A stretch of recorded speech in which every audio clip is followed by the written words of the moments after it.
One of the great dangers in the spiritual life is complacency. And we can each become complacent through many different ways. In the story of Jesus' encounter with the rich young man who was obedient to God, loved his neighbor, he said, but when Jesus called him to give away his wealth to the poor and follow Jesus, he went away disappointed because his security was in his material wealth. He was complacent, though he appeared to be fulfilling his religious duties.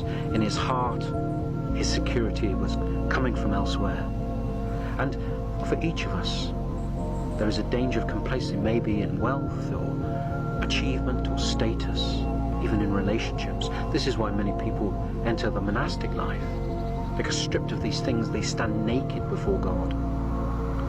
There is a lovely story from the life of St. Cuthbert. St. Cuthbert, when he was living in the monastery, each night would disappear for hours. And the abbot of the monastery was curious, and so sent a monk to follow St. Cuthbert to see what he was up to. When the monk returned, he said to the abbot, Cuthbert each night goes out and for hours stands in the sea up to his neck, for hours in the dark. The abbot called Cuthbert to him and said, Cuthbert, what is it you're doing?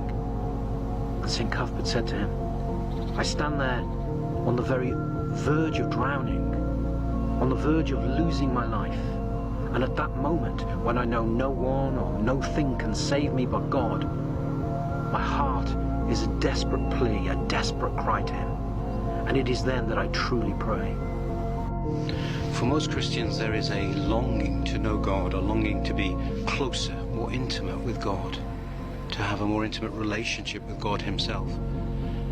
Now, while the doctrines of the Church are essential for our salvation, essential in that they protect us from falling into heresy, and the early Church teaches us that to think wrongly about God is as immoral as wrong behavior, as adultery and theft and so on. So it's guard ourselves against heresy.